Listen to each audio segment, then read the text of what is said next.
Show jumping, probably the most popular equestrian sport, in which some 80 countries now compete. With top prize money reaching $250,000 and horses costing up to $1.5 million, show jumping is big business, made possible only by commercial sponsorship. The sport attracts huge audiences, and television viewers for the big events run into billions. What is so compelling about the Grand Prix arena? The sport, of course, is intrinsically very artificial, and people have sometimes asked me, how can you attach so much importance to the fact that you build these ridiculous artificial fences and then you jump them and he happens to jump them a second or 2 seconds faster or leaves one more of them up than you do, and that's a matter of very great consequence? Well, every sport is more or less artificial, and there's an endless fascination in the complex collaboration between the man and the horse. You have two different talents, two bodies, two temperaments, two different experiences with life. And of course, on the big day, you both have to synchronize absolutely perfectly. I can get up on the right side of my bed, but my horse has to get up on the right side of his stall as well. Bill Steinkraus, individual gold medalist for the United States in 1968, and now chairman of the US equestrian team, has played a major role in helping America to rise to the forefront of this sport, and he is now recognized as a world authority on show jumping. Michael Matz, one of today's leading competitors who has won 4 gold medals in the Pan American Games, as well as a World Cup final, owes his early successes to his relationship with the brilliant Jet Run. Now he is building another strong partnership with Chef. Welcome from Pennsylvania, superstar rider Michael Matz and Chef. What exactly makes for a winning partnership? Chef is a small horse. He's a little bit over 16 hands. Every time he goes in the ring, the fences are over his head. He's a horse that has a lot of courage. He has that little bit of fight in him that I think that makes him a good horse.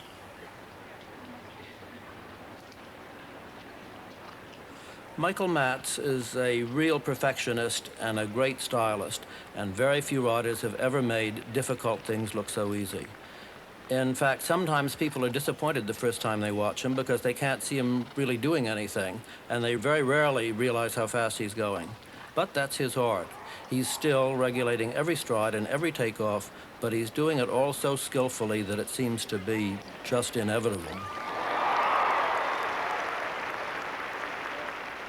I'm maybe not a natural, but I work at it maybe a little bit harder. I try to be as consistent as possible.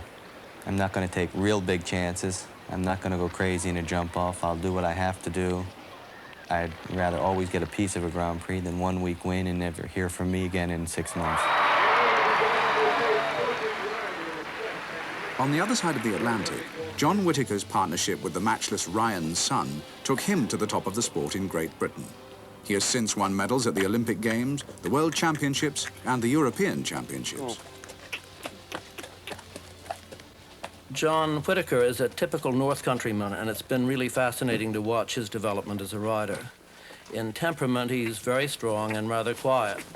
His first great collaboration was with Ryan Sun, who's a real old-fashioned pattern of horse, and John rode him in a somewhat old-fashioned Northern Yorkshire way, with a long rein and long stirrups, and they won an awful lot together, including the individual silver medal at the 1980 alternate Olympics.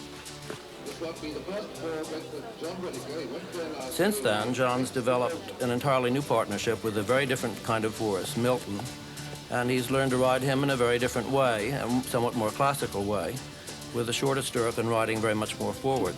But no matter what he's riding, Johnny is certainly one of the very soundest riders in the world today.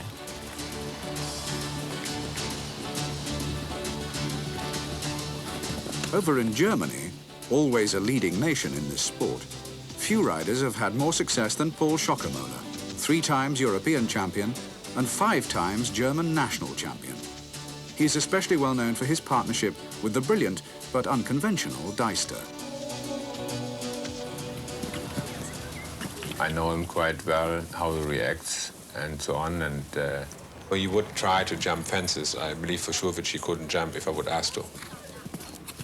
I believe he probably knows a little bit when it's important, when not, because he realized how I'm reacting, if I take the job serious or not. By far the most individualistic of the world-class riders today is Paul Schockemüller. Paul's favorite horse, Deister, is also sort of quirky. Sometimes Deister is twisting one way and Paul seems to be twisting the other to counterbalance him. And the result is unconventional, to say the very least. But they suit each other perfectly, and they've compiled a remarkable record in the major competitions.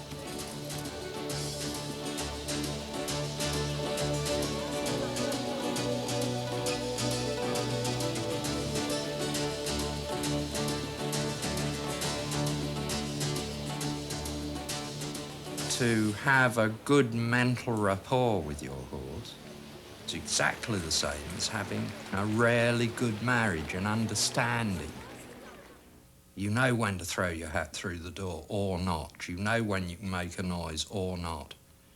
You know when you can talk seriously or not. Horses have lots of ways of answering back, but it isn't vocal.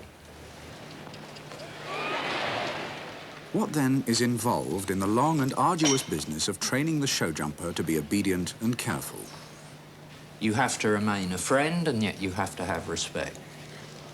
You can't do nasty things of abuse, but you can put horses in the way of making little mistakes so that they're careful for themselves. Back in Pennsylvania, Michael Matz's training puts these ideas into practice. You can't make somebody something that they aren't. You're not going to make me a Carl Lewis, because I can't run very fast. Even if you hit me with a hot prod in the rear end, I'm not going to run. There's all sorts of things you can do to a horse to stop them from hitting a fence, but I've never known one method that's lasted very long. Usually it's telling you that the horse isn't very good. I do a lot of little jumps, but really make them learn how to turn and listen to you. Even 1-foot fence or a 2-foot fence, they can learn to turn over that, and you don't have to school them to death. Everybody tries to make it hard, and I try to do everything as simple as possible. You have a bad class, it's not the end of the world. Don't go change your whole stable, your whole training. You go to the next class and keep going the same way. Although horses perhaps don't reason very well, they have marvelous memories. And the shared experience, having been through big Grand Prix, having both been flat out with their nerves stretched to the maximum, that's something that builds up a remarkable confidence and a remarkable intimacy.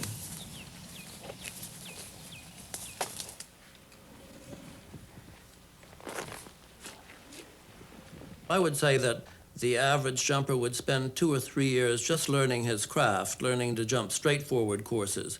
And then he has to spend a couple of years going around the world, seeing different venues, seeing different variations of difficult courses.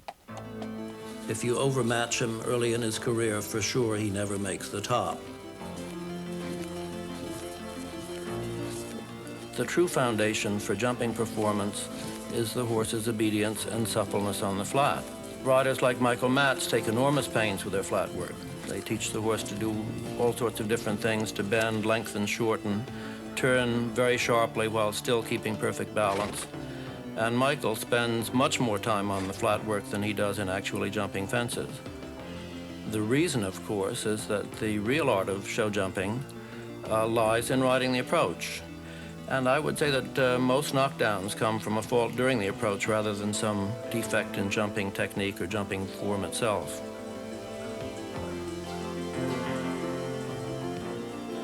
It's the horse who honestly is the athlete. And the rider really has to be the trainer, father confessor, parent, but the horse has to finally do the work. And thus, the rider's physical strength is not a very important factor.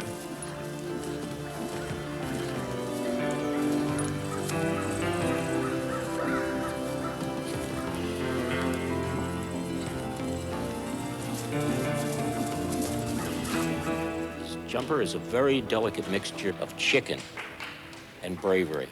He has to be scared enough not to want to hit the jumps, but still brave enough and get down and try and jump them. If you put too much of the chicken in the mixture, he won't go. If you put too much bravery in the mixture, he knocks everything down, doesn't care. So that's where training is, just to keep that very delicate balance. And if you have done it right, the horse eye will synchronize with the rider's eye and see what the distance is and know to shorten or know to lengthen.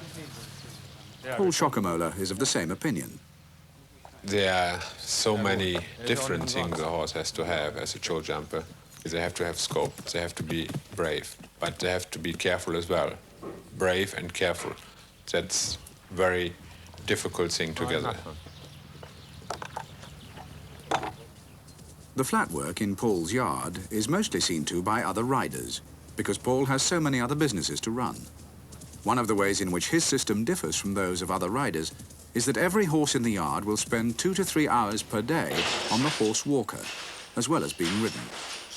Paul believes this is good for the horse's muscles, tendons, blood circulation, and even his bones.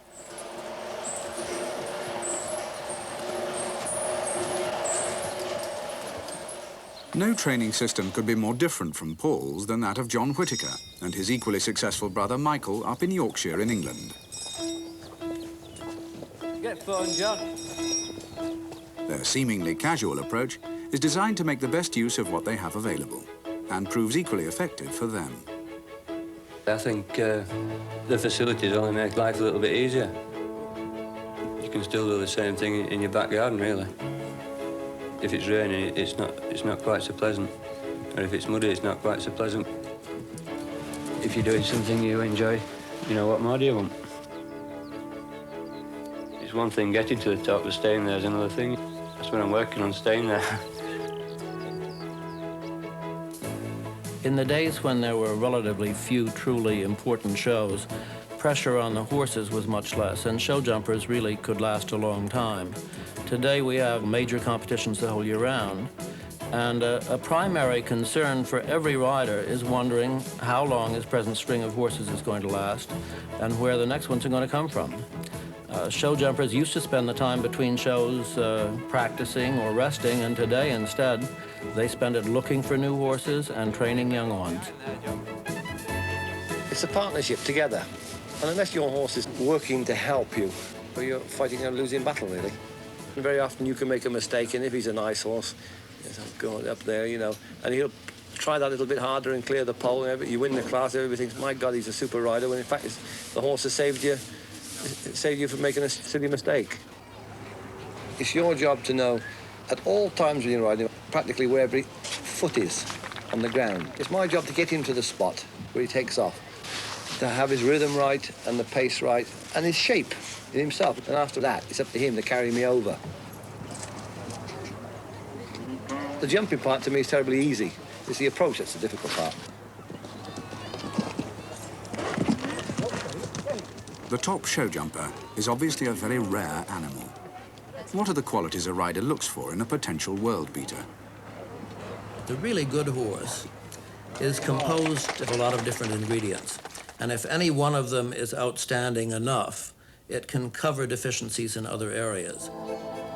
He needs strength, of course, not necessarily the kind of strength it takes to jump huge puissance walls, but enough strength and scope to cope with a variety of big fences. He needs considerable agility and gymnastic ability, and he needs a lot of courage and willingness to be pushed right to the limits of his ability.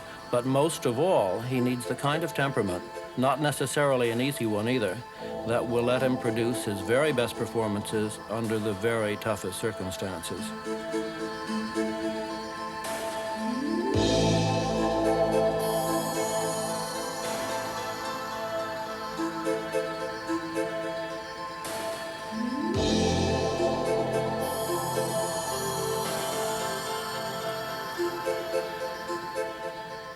How does the rider set about finding a new horse? Many people are intimidated by the prospect of the horse dealer, but yards like those of Charles Edwards in Shropshire still turn out quantities of young horses with good potential every year.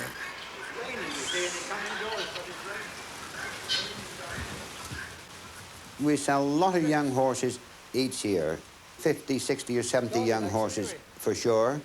His value is what you can make of him. When I started off as a young man, you'd buy a nice horse for £500. A good novice today is worth anything from 10 to 15,000. It's his brain and his heart is the most important thing. Things you can't see. You walk in the yard and somebody pulls it out. You feel something. You see something in the eyes or in the look of a head. It's special. It's like falling in love. It's indefinable. I still prefer the grey one. It's like myself. There's a bit of snow on the roof, but there'll be plenty of fire in the furnace. You buy what horses you can find, and then you can go 2 or 3 years without even finding anything you like at all. I like a good back end, an intelligent head. His outlook on life wants to be nice. I like to see them when they leave the floor. You know, something magic when they leave. You know, they're like a cat. They come off the floor. They don't pound along. You know, they hear a good horse when he canters along on the ground. He just sort of touches it, and he's sort of cantering on air all the time. Sure to make top class in capable hands. Well-mannered both in and out of the stable, and for sale through no fault of his own. Another big problem in buying new horses is, of course, to find the money. Corporate sponsorship has helped for some lucky riders, but for others, the auction room offers a cheaper, if riskier, way to find new prospects. Top horses are always hard to find because there's so few of them. Animals like that I would probably compare to the sort of chap that walks on a tightrope. It's a facility of the mind, really, more than physical, I believe. You're looking for an animal with a very special mind, an animal that actually wants, basically, to jump clean from the very beginning. If the animal itself doesn't really worry whether it knocks a fence down or jumps it clean, you're on a lost cause. For those with the time, money and space, a more systematic way of producing jumpers is to breed them, using mares and stallions who have already proven their worth. In England, there is no real breeding system for jumpers, but in Germany, it is a serious business. Paul Schockermoeller, for example, also runs a stud farm which brings his total number of horses to an incredible 500.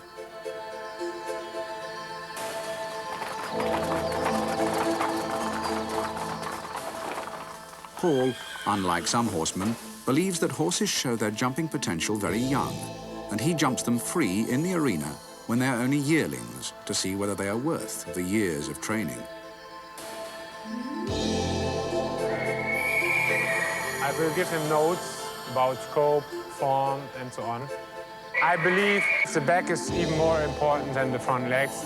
If they hang a little bit with front legs, normally with age you can train them.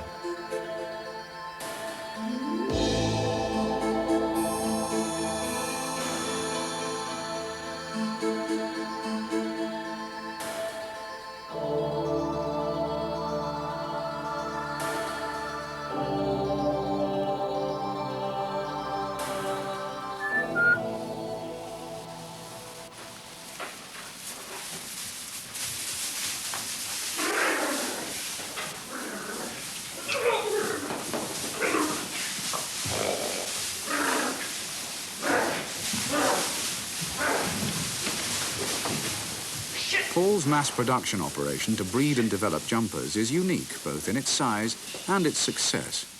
He reckons to sell some 200 or 300 horses every year, of which around 25 will be Grand Prix jumpers. Over in America, there is much interest in recent high-tech developments in the breeding of horses. At Hamilton Farms in Massachusetts, Meg Hamilton and Mary Lou Cabot have started a very sophisticated operation, transporting the semen of brilliant show jumping and dressage stallions to mares all over the world. Mary Lou and I both got very tired of shipping mares 1,000 miles to find a good stallion, and then the mare would come home sick and not in foal, and we would have spent $1,500 to $2,000 over and above the stud fee and have nothing to show for it. just a normal artificial insemination collection. You have to be very careful of contamination and your temperature regimes. You can't use sloppy AI practice. In other words, you can't drop it on the floor and scoop it up and ship it because it won't live. But basically, you simply collect it and you just extend it maybe 3 or 4 to 1.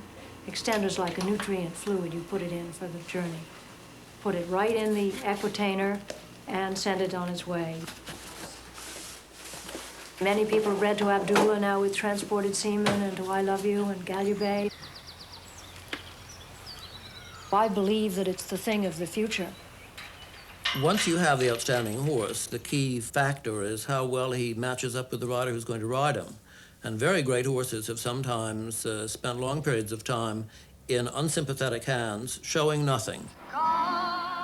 You know, everybody rides slightly different, and very often you can get a horse that's gone a little bit careless for one rider.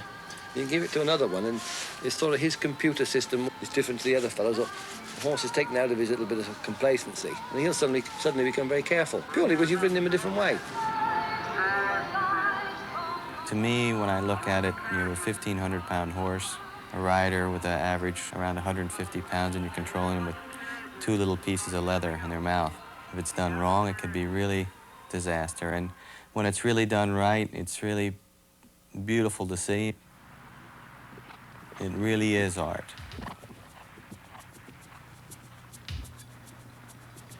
From among the very best horse and rider partnerships, what exactly is it that distinguishes the winner?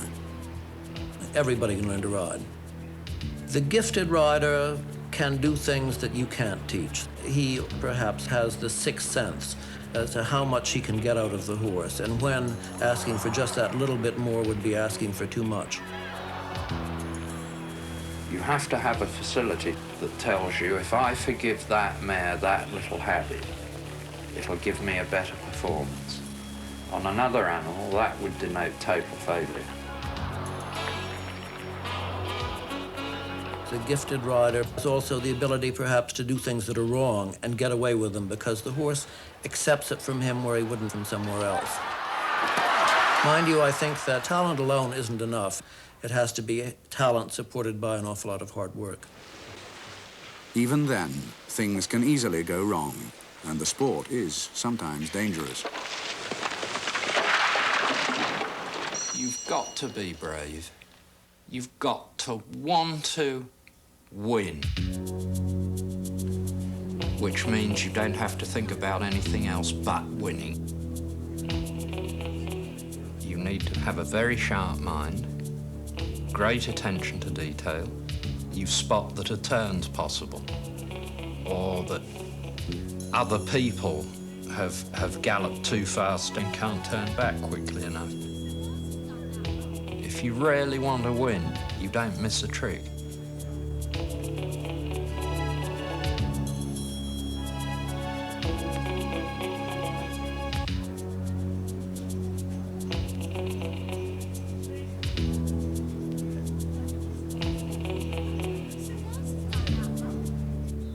The difficult thing about the jump-off is that while almost all the riders in the competition could presumably jump a clear round if time were not a factor, time is a factor, and they have to determine how big a cut they're going to take against the clock. That, in turn, is influenced by the position of the draw. If they have to go very early, you can either say, well, I'm going to go like a bat out of hell and hang up such a brilliant time that nobody can possibly catch it. Or you might say, well, maybe I'll just chalk up a clear round, and if it's pretty quick, perhaps I will put so much pressure on the horses that follow me that in trying to be faster, they will have a fence down.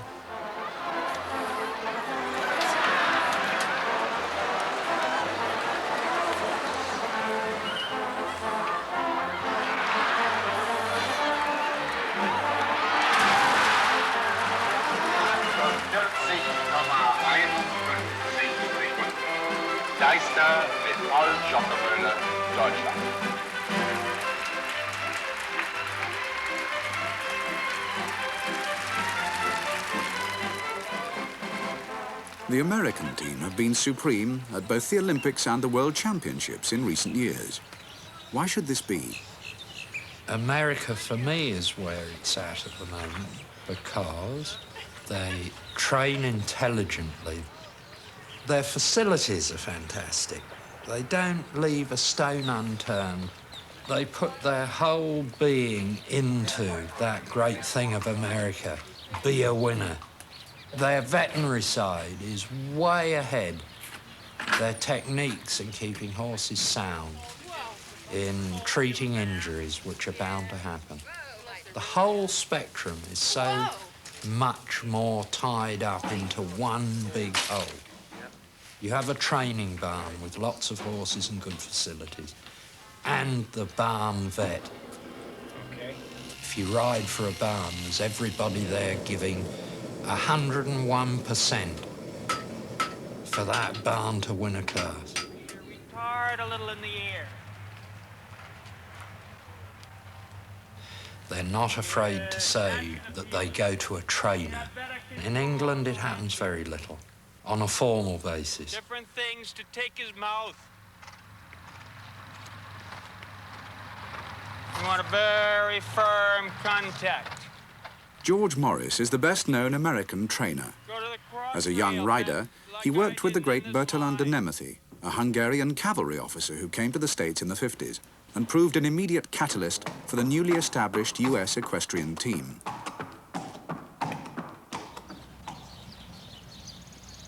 Since retiring as team coach, Bert de Nemethy has concentrated on course building, a field in which he also excels. Indeed, he built the course at the Olympic Games in Los Angeles. Bert de Nemethy in LA tried something quite different. More technical, lighter poles, not such enormous spreads, using colour a lot to try and draw horses' eyes away from the top of the fence, putting more onus on the rider and correctness of training.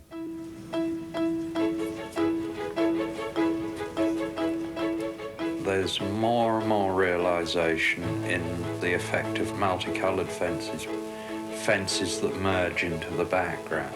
For instance, exactly the green of the grass. The better the horse is trained, the better the chance of jumping such fences. The challenge to the riders, it seems to me, in years to come will become increasingly a strategic and an intellectual challenge. You have to plan horses' careers.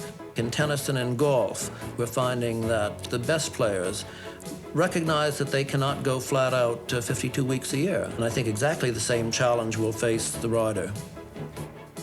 You really have to manage horses' careers now, and indeed your own.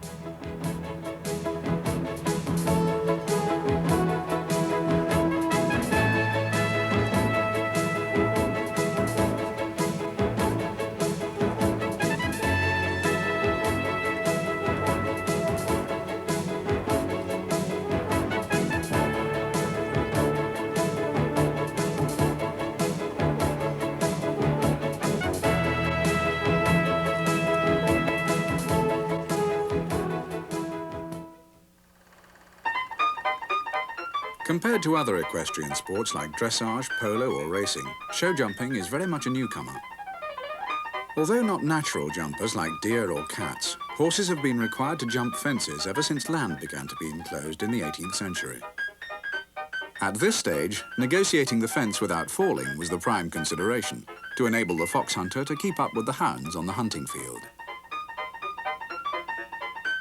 Not much attention was paid to the horse's comfort in trying to find the best way to ride over fences. European cavalries almost universally employed the traditional backward seat until the early 1900s, when the Italian Federico Caprilli introduced the modern forward position, enabling the horse to jump with far greater ease. Jumping competitions had been going on for some 50 years by then. Known as leaping contests, they often involved only one fence, but impressive heights were sometimes scaled. The American thoroughbred Heather Bloom is seen here topping 8 foot 3 inches with Dick Donnelly in 1903. Women were not barred from the early competitions, although they were somewhat handicapped by the side saddle seat, still expected of them in those days. Eventually it became clear that a series of varied fences had far greater appeal for riders and spectators alike. jumping competitions began to flourish, but required significantly less skill and sophistication than the competitions of today.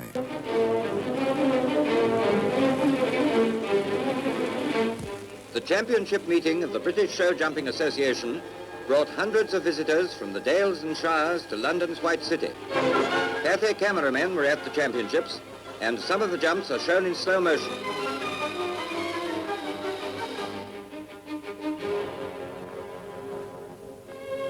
High spot of the day was the big jumper class, in spite of a few bad jumps and a cropper or two.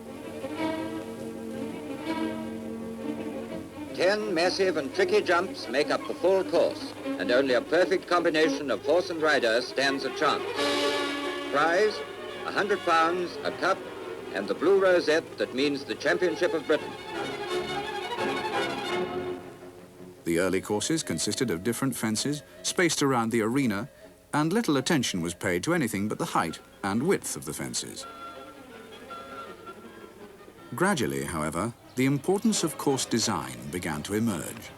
Today's course designers are recognized as masters in the use of awkward distances between fences, testing angles, even strange colors, or the unevenness of the ground. I have observed that the horse can make a 7 and 8 feet stride between fences if gradually is trained for that. On the other hand, normally I would say that they are making 12 feet. The rider has to show how much control he has with his animal and how much cooperating the horse with the rider. Building show jumping courses has become both an art and a science. The modern course designer poses an examination for the horse and rider and challenges them to show that they can play all the shots, that they can lengthen stride, shorten stride, make difficult turns, and so forth. And he really demands, I think, of the winner of a great title that he has demonstrated that he's a complete horseman and that the horse is a complete horse. Horses can readily be trained to jump fences entirely off their own judgment, with the rider being only a passenger. The show jumper can never be ridden that way because of the way in which courses are built. When the riders inspect a course, it is the first and last time they see it before the competition, and there is much to be considered. We have to anticipate a little bit how things may look to the horse. We have to be aware of where the sun is, of things that may look peculiar to the horse as he approaches the fence. When I walk the course, I'm just trying to get a basic feel for how my horse's stride will fit the course, what distance problems are, what will be easy for my horse, what will be hard. The horse could stumble, the horse could take too much time in the air, and it'll make the distance change completely. So at that point, you have to make a quick decision.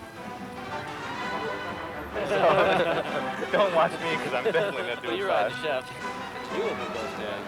But they better have a pretty good stride to get there in 5.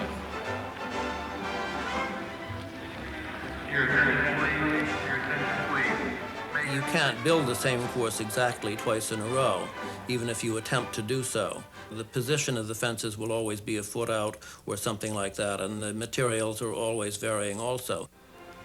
The real challenge to the course builder is to be able to separate the best riders in the competition from each other without burying those who are at the other end of the scale. The ways in which the designer accomplishes this are very often difficult to see from the stands. The depth of the cup that supports the pole can vary between, say 1 3/4 inches or less than 1 inch. And the very shallow cups, of course, permit poles to fall down very readily. The great course designers are constantly surprising you. Another great course designer is Arno Gego, who built the courses for all the competitions at the last World Championships. In the first 2 competitions, I do less complicated things than in the third competition, where you have the top 20. I like very much the creative side of course design. I like very much to play with the colors, with the material, to play with the ground. It's a little bit going up and down. The riders sometimes do not observe it. Each big course for me is like a birth of a new baby. It's growing, it needs 9 months, and after the 9th month the baby is coming out. You see some pain in the first moment, and you have your first rider. He has 4 faults and you are happy. Baby is there, is good. Yeah.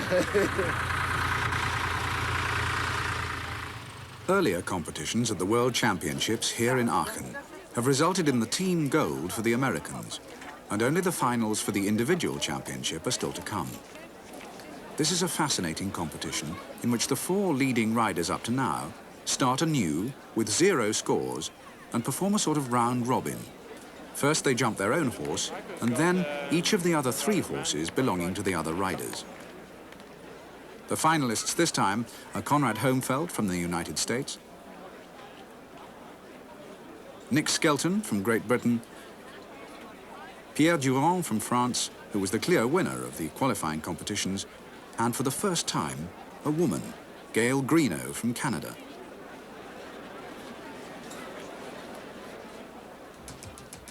Conrad Homfeld is a complex personality and really a riding genius because he can combine his extraordinary natural talent with brilliant technique, and thus he has the ability to ride about anything on 4 legs.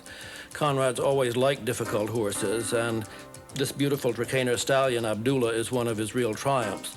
Abdullah always was impressive, but the temperament sometimes let him down before Conrad got him.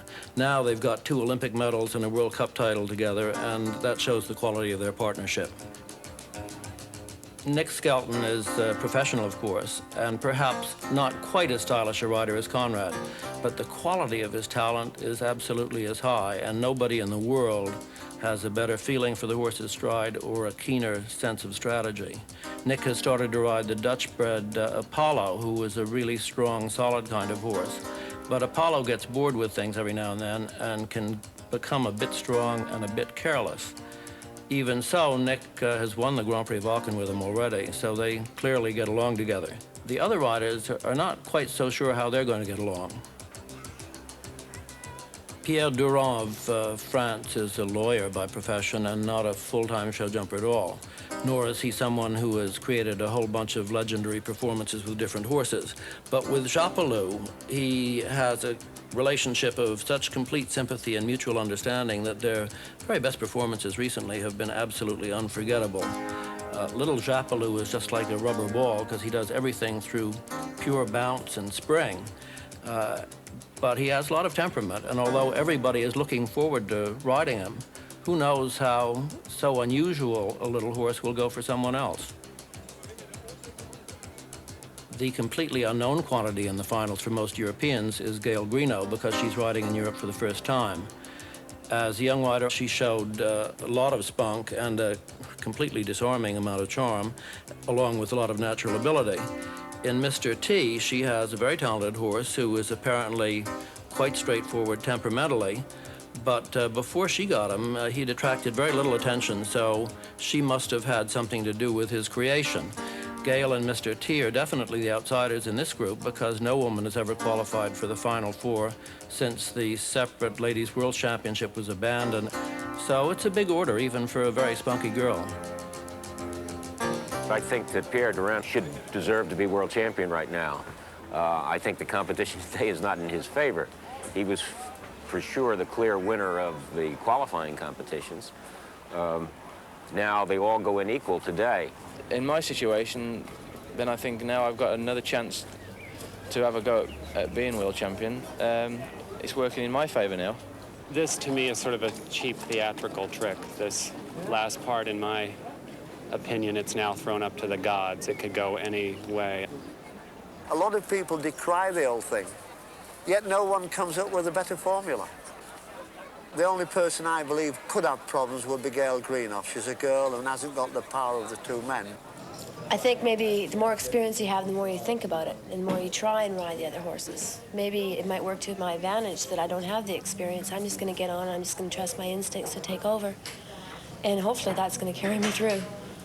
I have a job and I cannot ride every day. And I ride only 2 or 3 horses in my stable.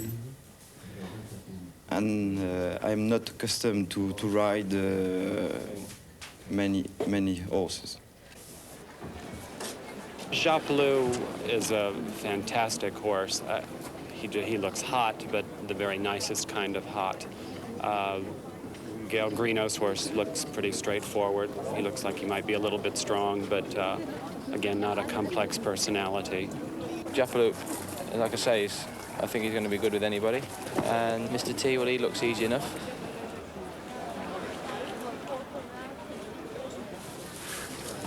Abdullah, I think I'm a little lucky. I've drawn him second, so I ride him immediately after Conrad does, which I think will help.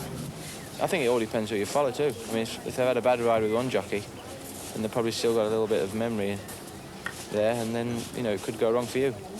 The horse that concerns me the most is Apollo.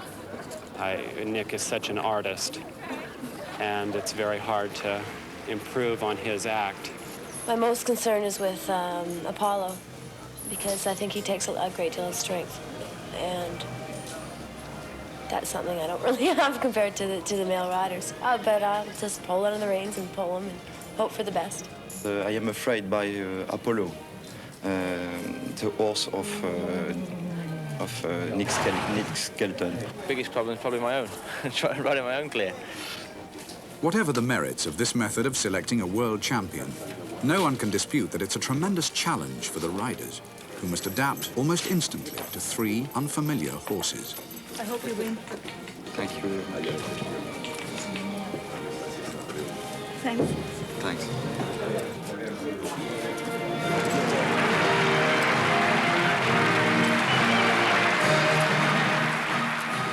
Yeah, I think it'll be a tough competition between all 4 riders. The pressure really is not on me, really, at all. I'm the first female to make it to the World Championships, and I believe I'm the first Canadian. I don't think that the pressure's on me. I think the pressure's on the men. The first round, in which each rider rides his own horse. Although the course is of moderate size, there is quite a tricky combination. A treble as the very last fence. Conrad and Abdullah are the first to go. Clear so far, they approach the end of the course.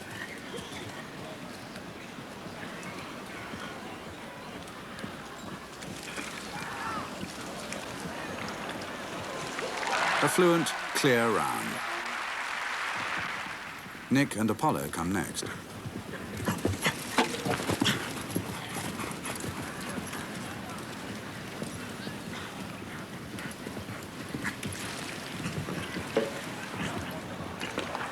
Another trouble-free performance.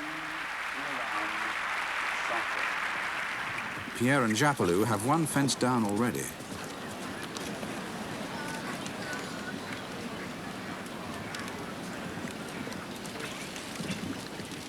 And now another, for a disappointing 8 faults. Gail and Mr. T are the last in this round.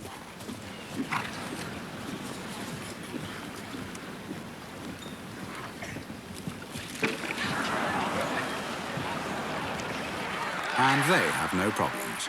This leaves 3 riders with no faults after the first round. Now for the interesting part of the competition. Each rider has 2 minutes in which to get used to the new horse in the warm-up arena. During this time, they may jump 2 practice fences. Conrad, first to go, riding Nick's Apollo, has an early fence down.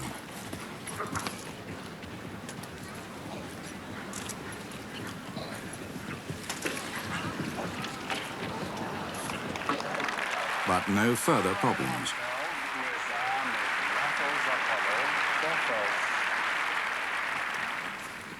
Nick follows on Pierre's Japelou.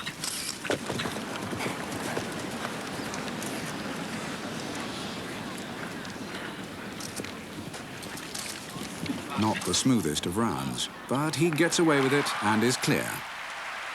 Pierre, however, finds Gail's Mr. T incomprehensible and knocks up 12 faults. His total of 20 really puts him out of the running, only halfway through the competition. Gail must now ride Conrad's stallion, Abdullah, an intimidating mount for a small girl.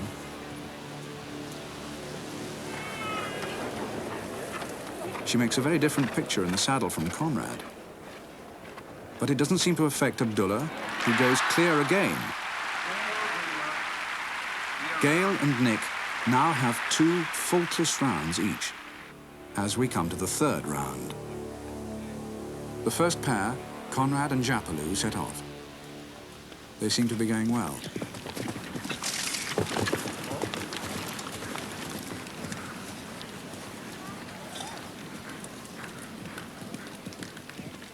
But then they have a fence down to give Conrad a total of 8 faults after 3 rounds. Nick has thus become the definite favourite as he starts his round with Mr. T, who has not really given him cause for worry.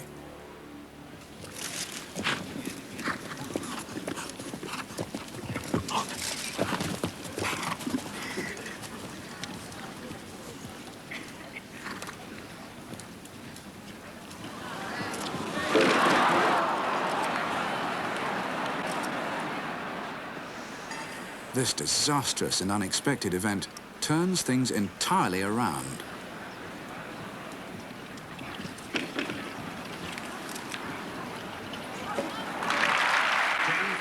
The pressure suddenly switches to Gail, who must now ride Apollo, her greatest worry. Apollo's got to take care of her.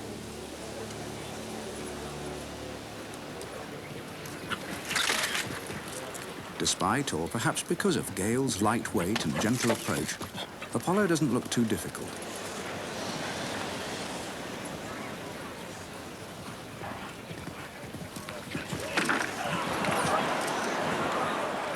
And amazingly, she jumps a 3rd clear round to take a 2-fence lead. 0 Punkte, clear round, sans faute. The crowd are wild with excitement. There's only 1 round to go, but nothing can be certain.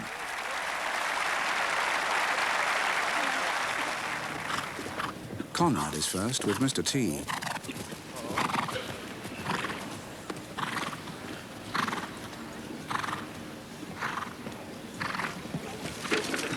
The horses settle down again, and he jumps a beautiful clear round to end on 8 faults.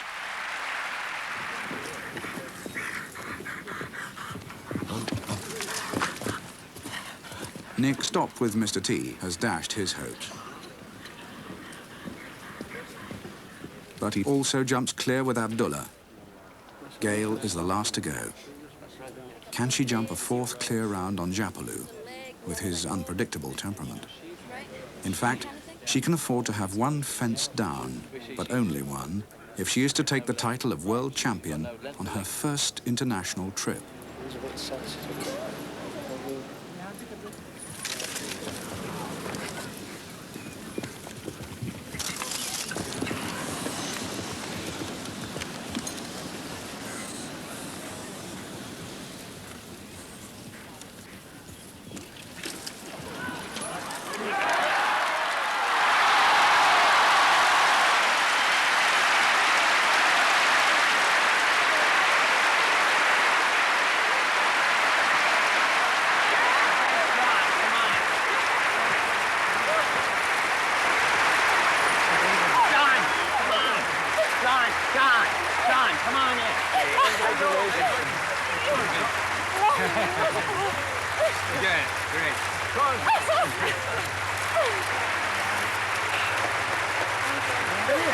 Where's my coach?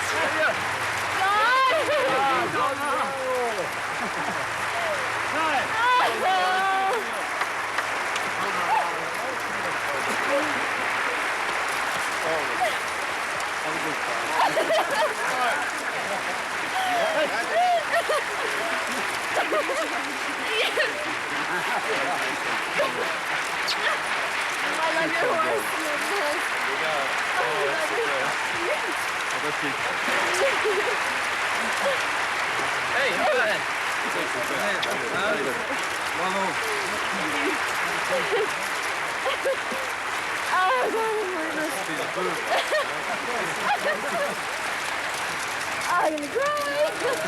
Einzelwertung den Preis der Stadt Aachen. Sieger und Goldmedaille. Gail Greenough, Canada mit Mr. T. History has been made. The world champion is a woman. A brilliant triumph.